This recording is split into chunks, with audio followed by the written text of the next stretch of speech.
Israel Hezbollah की जंग अब एक बेहद ही खतरनाक मोड़ पर पहुंच चुकी है। एक तरफ आईडीएफ ये दावा कर रही है कि उसने हिजबुल्लाह की रॉकेट हमलों की ताकत को सिर्फ 20% तक कर दिया। वहीं हिजबुल्लाह बार बार आईडीएफ के इस दावे को झूठा बताते हुए हर दिन अपने सैन्य बेड़े में एक नई मिसाइल शामिल करके उन्हें सीधे तेल अवीव पर दाग रहा है।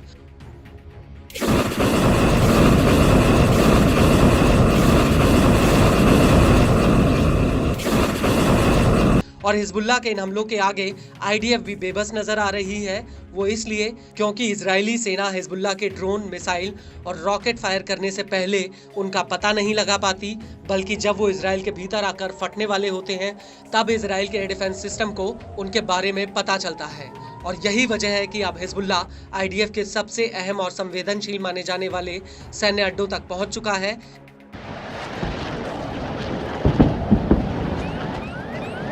दरअसल अब हिजबुल्लाह ने हाइफा में आईडीएफ के हाहोत्रिम बेस पर कई रॉकेट हमले किए हैं। बड़ी बात यह है कि यह सैन्य अड्डा आईडीएफ की एयरफोर्स के लिए उपकरणों, ट्रांसपोर्ट और इंजन फैक्ट्री के लिए बेहद ही अहम माना जाता है।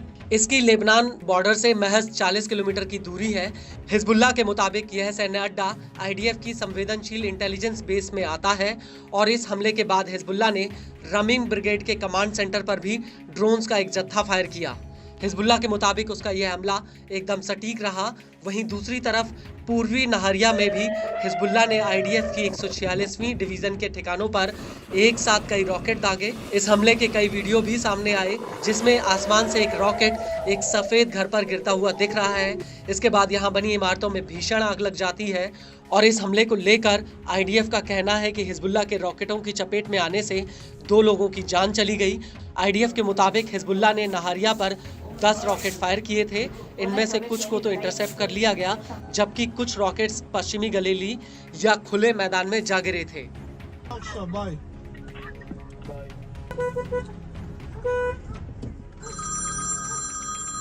आपको बता दें कि इस हमले के बाद फार किला में भी हिजबुल्लाह ने आईडीएफ के काफिले पर एक बड़ा हमला किया। यहां बनी बॉर्डर दीवार के किनारे आईडीएफ का मूवमेंट हो रहा था और उसी वक्त हिजबुल्लाह ने इस मूवमेंट पर हमला कर दिया।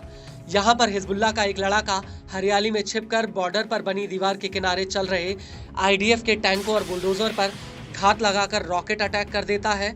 और जैसे ही ये रॉकेट आईडीएफ के बुलडोजर पर जा गिरते हैं, वैसे ही उनमें जोरदार ब्लास्ट हो जाता है।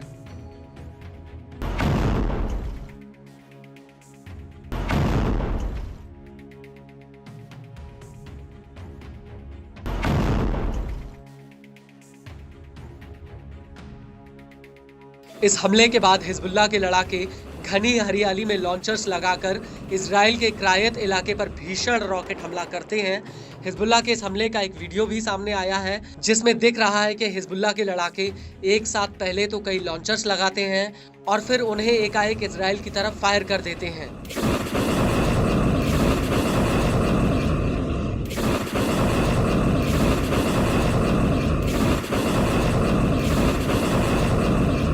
आपको बता दें कि इस हमले के बाद हिजबुल्लाह तेल अवीव में इजरायली एयरफोर्स के तेल नोफ बेस पर एक रॉकेट हमला कर देता है।